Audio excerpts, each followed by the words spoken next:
Donc là, on est à côté du chantier de la nouvelle ligne TGV du CNM, le contournement de Nîmes et Montpellier. Donc c'est des gros chantiers, comme on voit, parce que c'est une ligne TGV, il faut que ce soit tout droit, il faut que ce soit très plat, comme c'est une ligne pour le fret aussi. Donc le fret, les trains de fret, ils ne peuvent pas prendre des côtes trop fortes.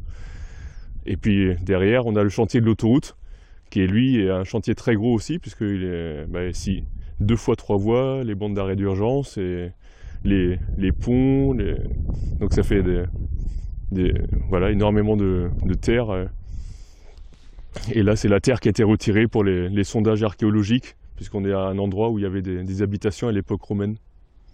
Par là, on a les viaducs qui sont en train de faire sur la Lironde et sur le Lez, donc à la fois pour le TGV et pour l'autoroute. Donc c'est des grands viaducs, très longs, pour franchir toutes les zones inondables en fait.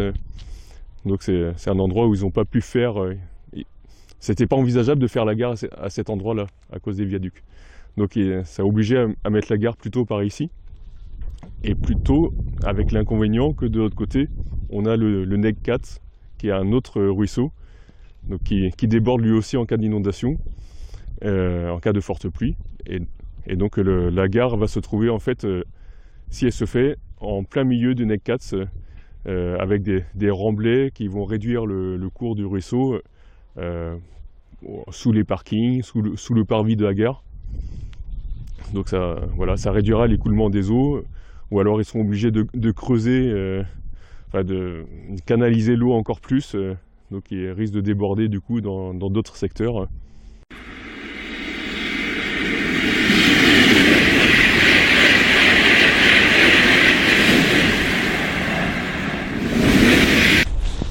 Alors, combien ça coûte ?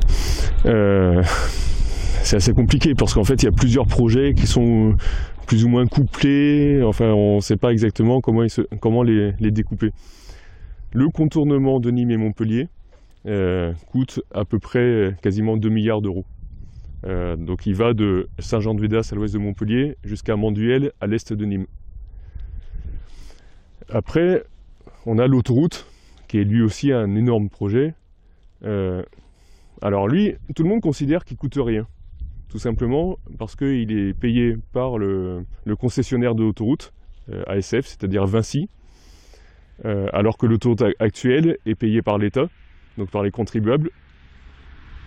Donc sur ça, tout le monde est content, c'est de l'argent qui sort de nulle part, puisque ce sera payé finalement par les péages. On ne sait pas par contre qui va payer l'autoroute actuelle.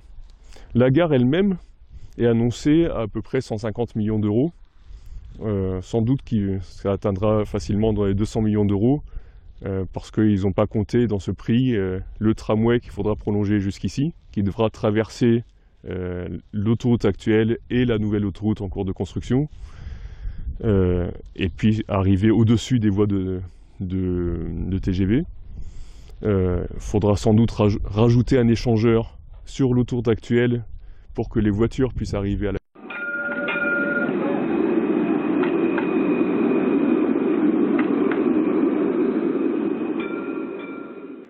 On va dire que la gare n'est pas très coûteuse si on compare ça au contournement de Nîmes et Montpellier, mais au moins le contournement, lui, il a une utilité qu'on peut discuter. Est-ce qu'on en a besoin tout de suite ou est-ce que ce serait plus à long terme? Mais il permet de faire passer des TGV vers l'Espagne, de faire passer des trains de marchandises, notamment pour que les entreprises espagnoles aient plus besoin de mettre tout sur des camions parce que la France ne peut pas transporter leurs marchandises. Alors que la gare, non seulement elle est coûteuse, mais en plus elle n'est pas utile, et pire que ça, elle dégrade le système, parce que finalement elle est moins pratique, elle empêche des correspondances, elle rallonge le temps de parcours pour les voyageurs qui vont à Montpellier ou qui prennent une correspondance à Montpellier. Donc bon, un grand projet relativement coûteux et très inutile.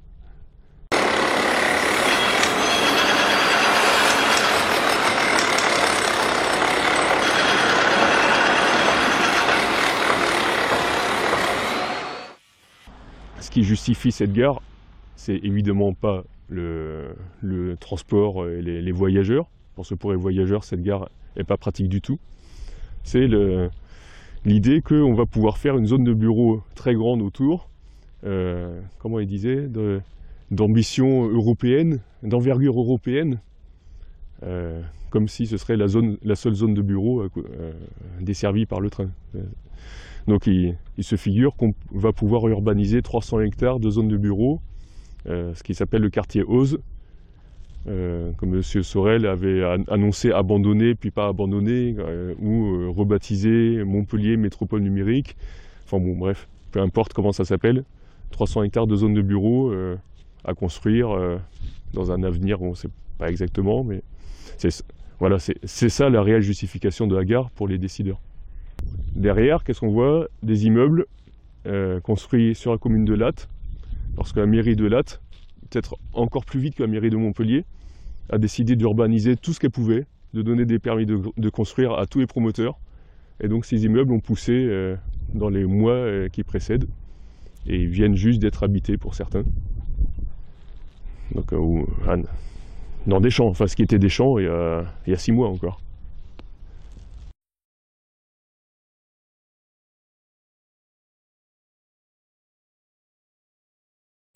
Des partenariats publics-privés. En fait, il y en a 2 dans cette histoire.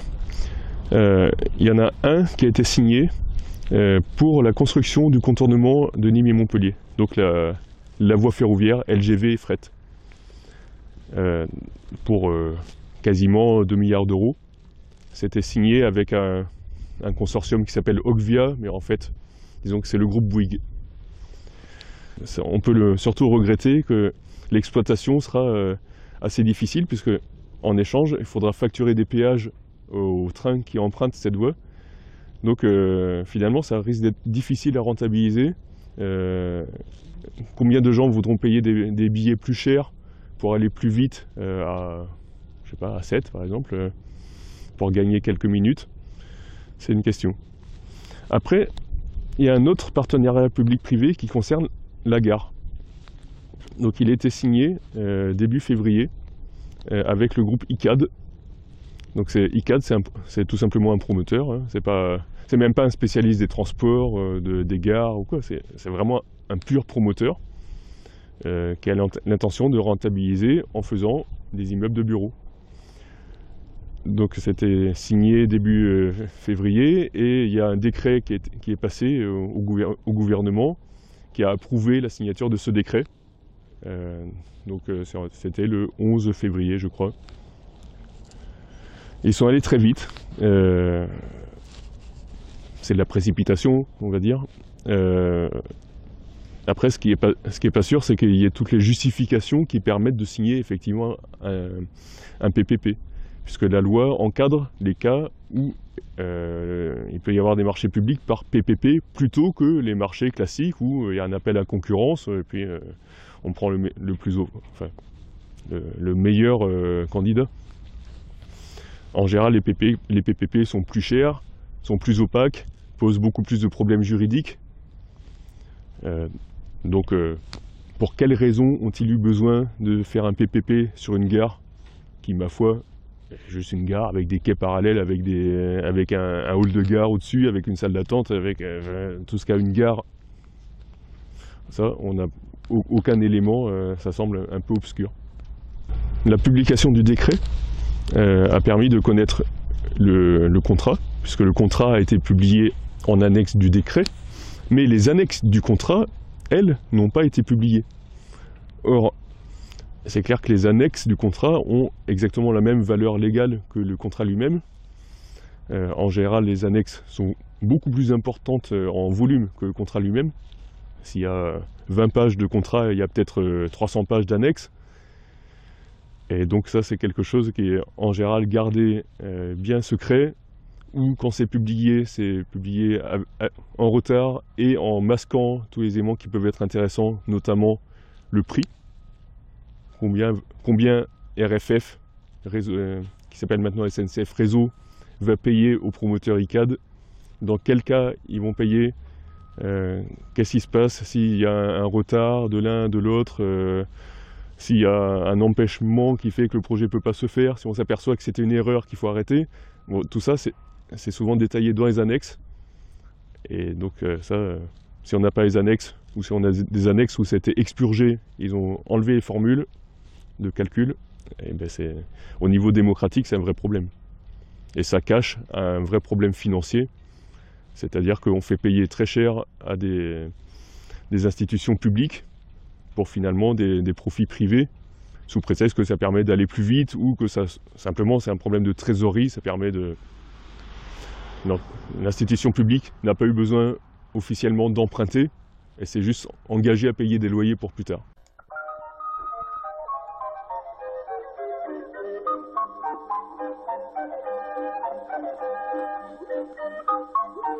Ce projet de gare nouvelle, il a été précédé d'une enquête publique, non pas d'intérêt public, mais d'intérêt général, ce qui est un peu différent. Et alors, comme beaucoup de celles qui l'ont précédé, toutes ces enquêtes sont semi-confidentielles, mais là en particulier, j'ai observé, moi je suis montpelliéraine, donc je parcours à pied pas mal de parties de la ville. Et même dans les endroits stratégiques officiels, je n'ai vu aucun panneau d'affichage d'enquête publique. Et en fait, il y avait 4 panneaux, c'est ça? 4 panneaux, mais tout à fait sur le site du chantier, dans des endroits où personne ne passe. Voilà. Malgré tout, on a réussi à être alerté de ce projet et pas mal de gens se sont mobilisés pour venir mettre leurs remarques.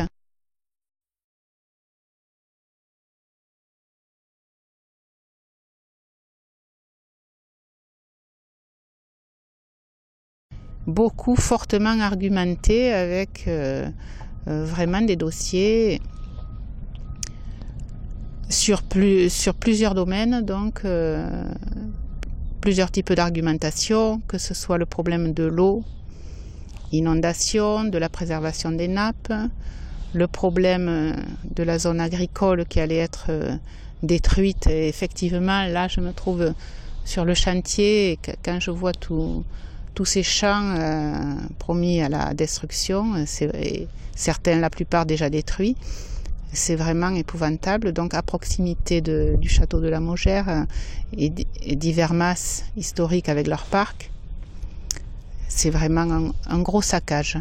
Il y avait eu pas mal d'arguments et alors le principal bien sûr était d'ordre ferroviaire, c'est que cette gare est une aberration complète pour le voyageur, une vraie galère. Tout ça a fait que le commissaire enquêteur a été un peu surpris.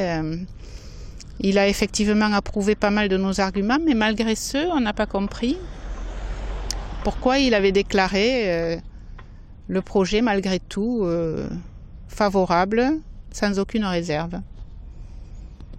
Est-ce parce qu'il habite à Morin, un endroit où la gare aurait été beaucoup plus fonctionnelle, à côté de Saint-Jean-de-Védas? Mystère.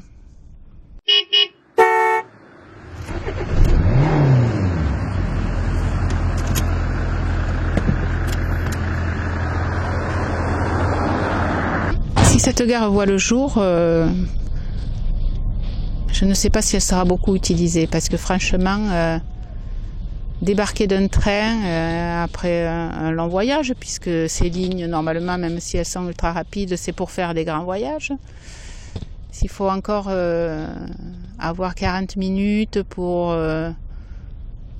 prendre le tramway, à condition qu'il soit fait,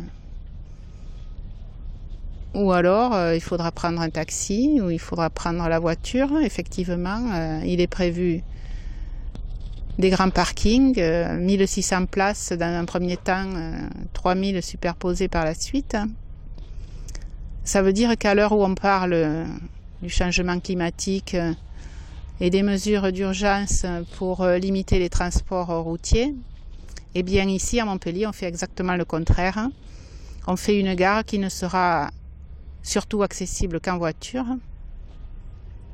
Vraiment une aberration.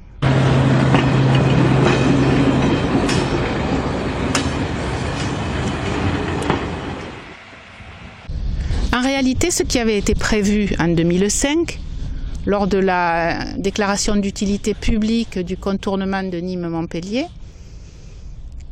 que les trains pourraient rentrer dans la gare Montpellier Centre-Ville par un petit raccordement, un embranchement de voies qui permettait de faire passer les trains à grande vitesse de cette ligne du contournement Nîmes-Montpellier sur la ligne classique, donc au niveau de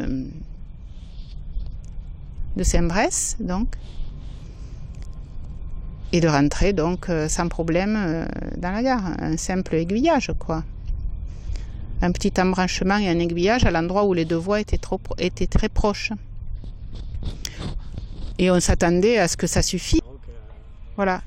La gare de Saint-Roch, elle vient d'être rénovée pour 50 millions.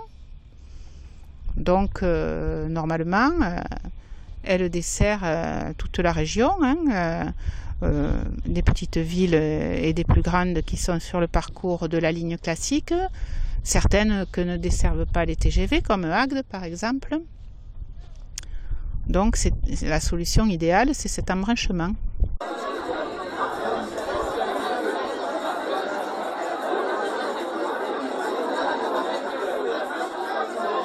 Vous voyez là, et peut-être vous entendez, le petit ruisseau du Negocats, bucolique, avec ses sources.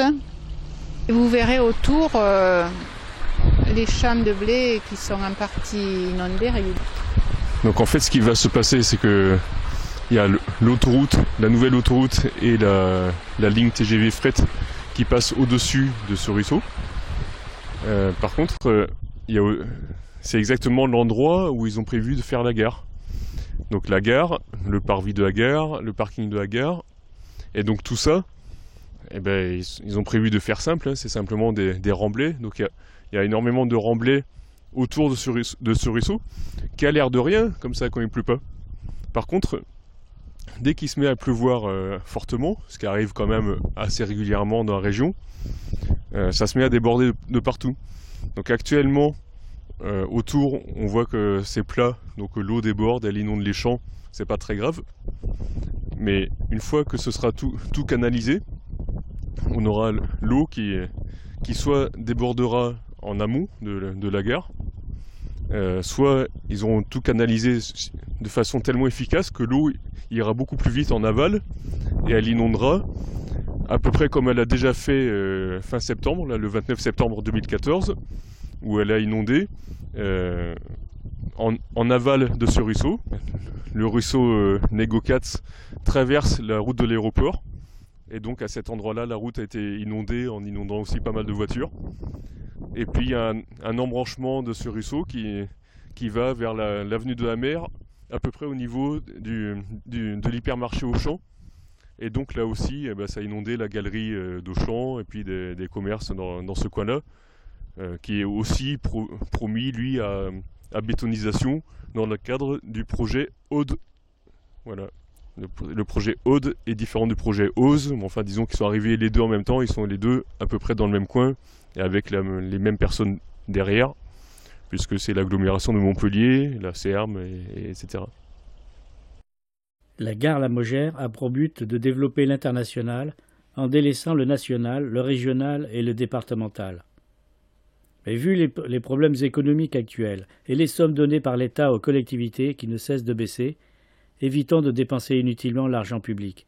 Ces 200 millions d'euros nécessaires à la construction de la gare sont autant de sous qui ne financeront pas d'autres projets bien plus utiles à l'heure actuelle, comme la ligne de tramway, la ligne 5. La SNCF a déclaré faire passer 3 TGV par jour entre 2017 et 2020. On va donc construire une gare TGV sans TGV pendant 3 ans. Réseau Ferré de France a décidé sans aucune explication de ne plus faire le raccordement près de Saint-Bresse, rattachant le contournement Nîmes-Montpellier à la ligne TGV TR existante. A-t-on pensé à tous les employés, 15 000 environ, qui travailleront chaque jour dans le quartier Oz, et à tous les habitants des 5 000 logements qui y vivront, encerclés par 12 voies d'autoroute, les trains de marchandises, les trains à grande vitesse et les avions.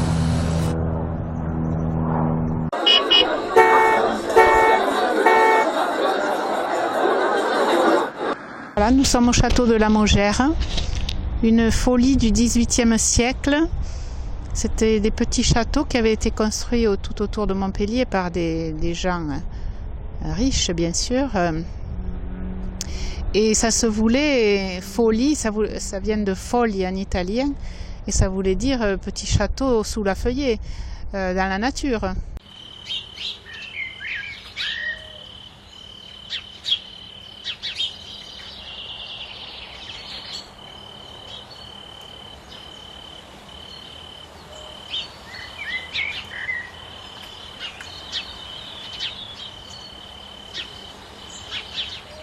Alors maintenant, c'est plus du tout le cas parce que comme vous pouvez peut-être l'entendre dans le film, moi j'ai devant moi, je tourne le dos au château, j'ai devant moi l'autoroute à neuf avec sa nuée de camions et voitures, Odysseum avec l'immonde Ikea là, qui barre tout l'horizon. Sur ma gauche, eh ben, le chantier, plusieurs chantiers, celui de l'autoroute A9 bis, doublement de l'autoroute, encore un grand projet utile et coûteux, le chantier du contournement Nîmes-Montpellier et cette gare de la Mogère. Il ne faut pas répéter le fiasco qui a mis en furie la Cour des comptes, la construction d'une gare Lorraine TGV à Louvigny, tellement inutile et peu fréquentée qu'il a été décidé de l'abandonner pour la remplacer par une deuxième gare située à Vendières, à une dizaine de kilomètres seulement de la première. L'autorité environnementale a donné son avis sur l'emplacement d'une gare à la Mogère, un avis défavorable, et ce serait le rapport le plus sévère qu'il n'ait jamais rendu